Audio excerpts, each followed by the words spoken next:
ng'oggyako music Gloria osuubira abantu bano ng'oggyako music gw'oyimba n'endabikaayo olowooza tewali birala bikutumbudde oba bisikiriza abakulu bano naddala engeri gy'otwendingamu kuba nti gwe gwe bawa omukisa guno.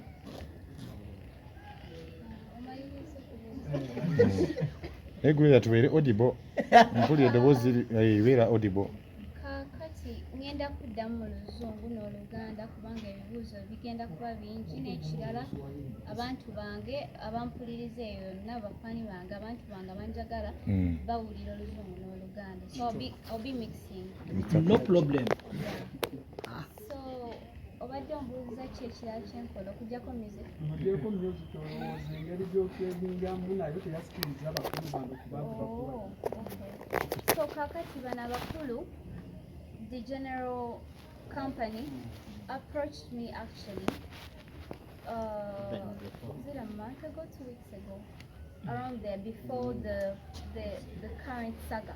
Yes, they approached me before, because even before all this I was trending. My music was trending.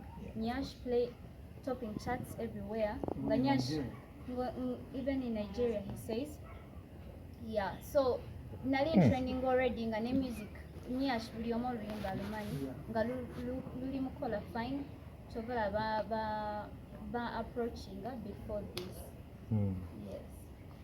Gloria Bugi oyimbidde ebbanga ki n'erinnya lyo ogwe mu bintu bino eno okusanya kontakiti ng'olwedde waliyo omwami omu yayita promoter agency agezaako okutwala mu mbuga z'amateeka singa bakusiba ebigenda gw'otaanyamu emirimu gino gy'osayinira kangateekaawo nga tonneeyongerayo. Bampita Rupi nkola ne Star TV ne 90.8 Metro FM. Gloria Bugi tutangazeemu kati nga tunagenda ku endorsement eno bibadde bitya? Sage yaliwo eyo gy'obadde ogamba previous sage etambula yaliwo etya kiti kitala kitambula kitya kugwe nga woza ogiwulira eri etya before nga tonaddamu ekyabitex kyajja kitya oba si yegwe alabikira mu katambi ako oba waliwo akufaanana ebintu nti weebiti oba akatambi katuufu oba si yegwe oba teyali gwe oba yegwe oba ki ekitambula?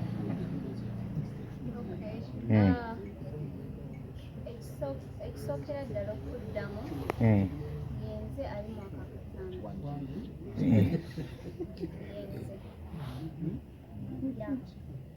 So you are the one, eh? Okay. Ekyokubiri najagala bategeeza nti sinze yakati. Okay. Waliwo omuntu abadambula okumala ebbanga lya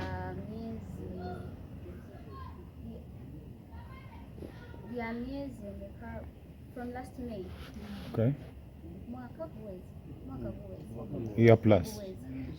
N'emyezi yabadde omuntu blackmailinga, so obutakigendamu nnyo sagala kugenda mu details kubanga I'm working hand in hand with police and the law to get this person abadde blackmailinga ye yabitadde nga manyi face ye n'ekifaananyi kyenkirina naye tuli mu munoonya simanyi tetunnamufuna. awo wennyini Gloria akatambi kalaba nti kali nti gwe weekwata akatambi kennyini mwina gwokasindikira kuba kaninga kali ku dressing mirror n'okateyo omuntu oyo mwakula obutakkanya ali mwami wo yali boyfriend wo kyekyatuukawo ekituufu ekyo kuba kiraga gwe wali akutte akatambi ako n'okasindikira omuntu oyo gwogamba nti akata ndowooza mwana babubi kubanga omuntu bwemusinga ndi mukeekwa singa nanyini esimu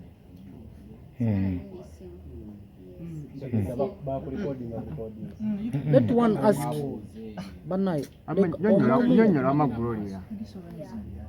Sinze yakeekwata n'ebirala ebigende ebikwatagana sinze yakeekwata era sinze yakatadde ebirala ebisigaddewo genda kuba mbaddira nga tumaze okufuna omuntu kubanga bitulimu sagala bigendamu nnyo right now since I'm having a more important issues topic at the moment, business endorsement, something at least making my life better, because when mbadde nsirikidde eyo I didn't know how important mental health is and issues to do with depression because I'd never been depressed. But reasons why I was quiet is I was working on I was processing. I was surprised, like just like everyone, because so out of the blue, I was surprised just like everyone. Ntambi. Kati Okay. Ntambi. Kati Okay. abadde ata ekyabitex. Kigatteko kumalayo. Sayagala kutwala mu Era mbuga wembadde z'amateeka nzira. babuuza tekigenda gwotanya nteekateeka zo ne kampani eno eya Genero ye bakusaavinga oba bakuyiseekoko aba CID Tebannampita kyekisookera ddala. Ekyokubiri nga sinnayogera ku eyo ensonga ey'okumpabira ntuusa okusaasira eri abakyala abawala bonna abaali bayise mu kintu kino kyendimu, era nga first of all njagala kutandikawo, njagala kukolagana wamu n'ebitongole ebiyamba Girl Child nga nze Girl Child nga nze ne cases ezagala okwefaananyiza request, so that girls like me, women like me, can live in a blackmail free society. Because one thing I'm sure of is okwekwata akatambi oba okukankwata si musango. It's not punishable by the law. What is punishable by the law is revealing it to the public, which is promoting pornography. And I don't think anyone can wake up and do such a thing to themselves. Yeah, no one would want to go through what. Yeah, but to answer about this person who has reported me,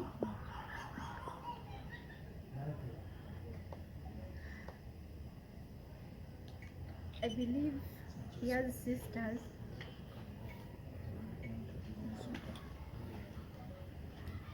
Or daughters. I believe he has a family, sisters or daughters.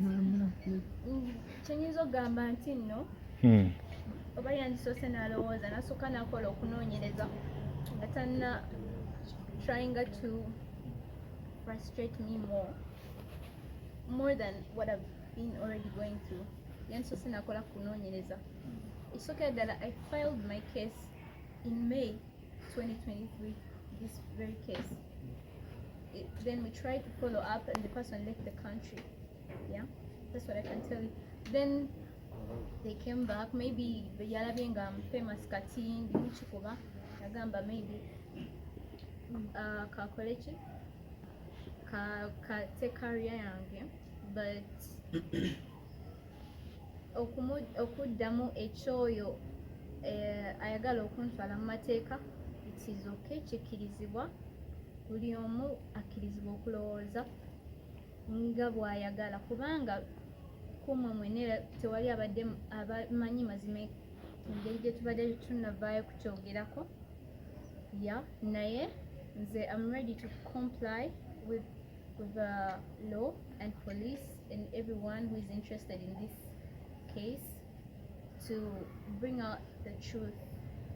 But ngenge gye mbagambye, the little I can tell you is that I did not release the video. Okay, Ron Junior's BBS Terefina. Certain artist called Fikfa Maker came out n'ayogera byayogera nagamba toli muyimbe oyisaawo bibyo era there is saturating Lindako malize ekibuuzo Lindako John Black era there is a saturating conversation that is trending that is trending on social media, saying that meeting an artist for private affairs you charge 5M. How true is that? I've also seen some certain screenshot going around all I can tell you is that, first of all, okubanga ndi mupya mu industry nga I'm doing well nga sinaweza mwaka, fame, success in every business comes with many enemies and many challenges. So these are some of the challenges. Not everyone is happy for me. Not everyone is supporting me. They want to see me go down. First of all, those screenshots that have been going around about money I charge for whatever is not true. It was made up, totally made up. That is one. Number two, nga bw'ogambye si buli muntu supportinga everyone ne buli business bw'oba oli mukola bulungi si buli muntu akusanyukirako abantu baba bagala kujja baba bakulwanyisa, so be bamu abo abanwanyisa. Naye kyokuddamu ky'omuyimbi John Black management yamutuukirira ne bamubuuza n'agamba si yekiteekayo kubanga tulina wamu ne kolabo era tulina wamu enkolagana ennungi. Wabula oyo omuntu yakipostinga just muntu akwata Twitter n'aziteekawo blue tick na creating ebintu kyakoyo ye content weye amukolera. Naye for as far as I know we are friends, yavaayo naye nyonyako n'agamba si yeye.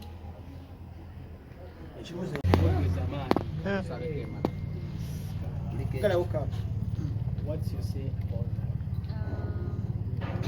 No comment about that because tekikola makulu buli omu asobola okukolera ekikolwa ekyo wayagalira ekikolwa ekyokweyagala n'omuntu we asobola okikolera wonna wayagala ne bw'oba oyeziyeza ne mu kibira osobola okukikolerayo. So kitegeera bw'oyagalidde wokikolera. So no further comment about that. Wabula njagala okutegeeza eggwanga lyonna nti nno I've been endorsed. This is my first endorsement, which I'm happy with the general drink. This drink, yeah, this drink. Nga kyakunywa kirungi. I've tasted it. It's very nice for both ladies and males. Nga ndi musanyufu okukolagana nabo n'okubanga they are supporting Ugandan music industry. I mean bandigenze mu bannakatemba oba basazeewo music industry ne basaba kukola nange. I'm happy to work with them. Going on, I think we should concentrate on this big moment for me and for the general trend. Thank you. Yes, mbadde nsaba ebibuuzo bisatu ate bigenda beera mainly ku kya endorsement kimu. Ebyo bibuuzizza nnyo bannange. She has clarified on each and everything.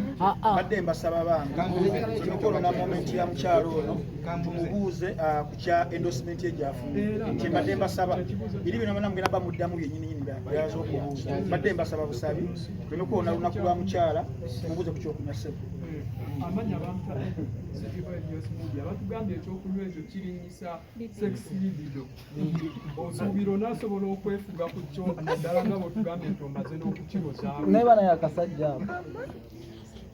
So if I had correctly said men's libido, is it for men or women or both? Both. It's for both. But mainly men.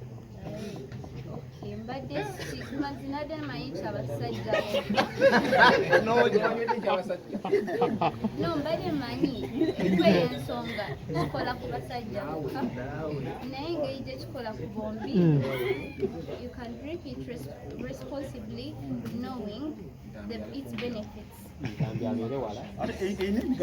Kirina emigaso mingi nyo temukusentalinga nnyo ku kyalibido kitabaninaabwe n'emigaso emirala gigino miyitirivu bagibagambyeeko. So mukama wange constipation. So mukama wange Musoga Eclipse. Ekisookera ddala bampita Musoga Eclipse. Njagala okwebaza obukungu omukyalo oyo kubanga atutudde mu maaso. Nkola ne Magic One TV at the same time nkola ne Gagamel Online TV.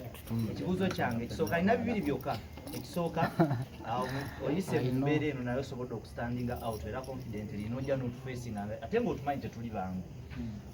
omwana ali eyo omuwala oyinza muwa vakati era olowooza basobola batya okwekontrolinga okulemwa okutuuka ku mbeera gy'otuuseemu. Ekyokubiri, waliwo ekitambuzibwa nti omuyimbi Bagonza Ebasi ye yali emabega w'ekamera nga yakwata kavidiyo clarifyinga ku ekyo. Nebadde ayogedde n'agamba nti omuntu oyakata amumanyi n'ekifaananyi akimanyi, kyabagonza akimanyi ne Bagonza byali amanyi. ate kiri ekisoose kyokka Kiriwa Katuddemu Ntambi. Si yeyo omuyimbi yakikoze n'omuntu yakikola si muyimbi bannange singa abadde muyimbi n'andibawaddeyo hint ya naye gwe tunoonya si muyimbi. just customer. Okuddamu How can young ekibuuzo girls control that? how can young girls avoid this happening? First of all, insha birthday yange n'ekirala tuli mu nanti tutandika nti ekikolamu. That's why we're talking about it. Ngenda tandikawo nze nga nze ne management yange n'obuyambi ku balala ababadde abansupportinga.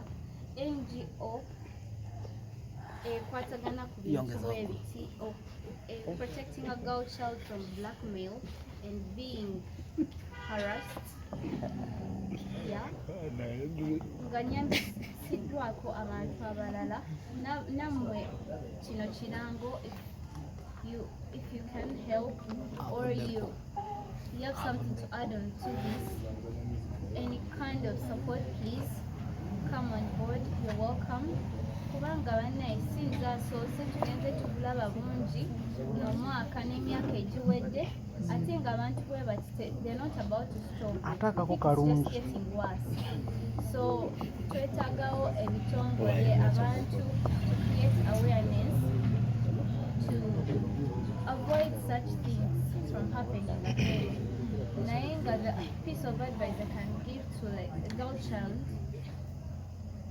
like me is to not trust anyone and avoid to not trust anyone with such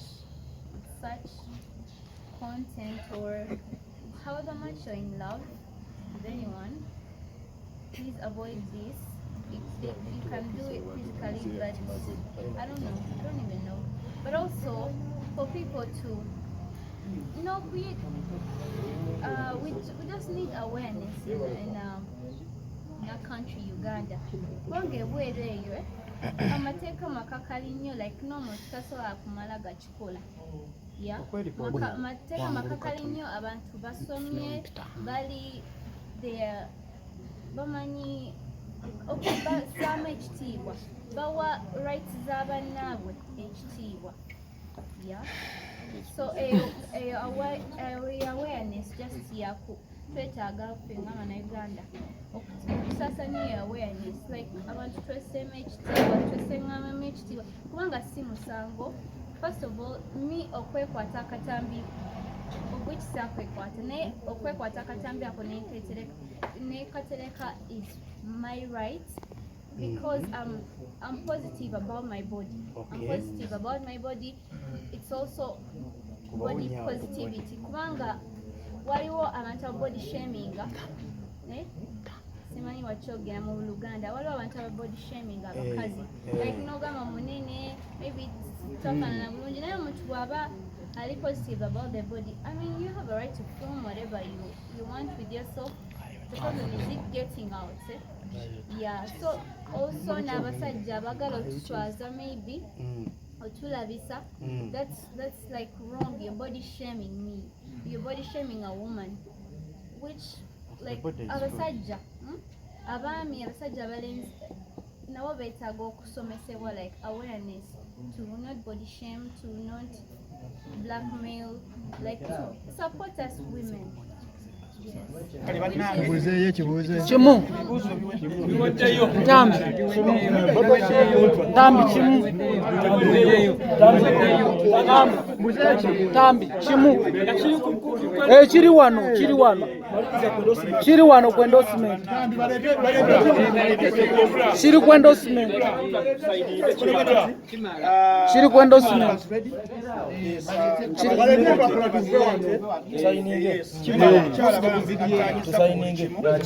Embeera zeezo just nti okubeera nti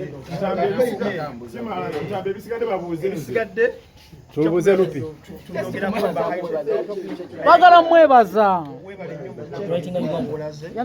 abasajja bano si bangu n'ebibuuzo bizemu bulungi nnyo era ensi etegedde amazima butereevu tusabe ab'obuyinza babeere nga ku muyimbi wange ssebo Sewo.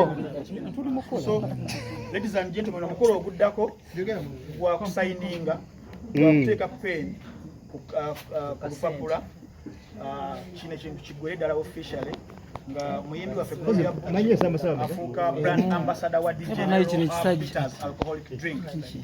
Yes, gwe mukolo ogusembayo then tuve wano bassebo ne banyama. Yes, Sebo.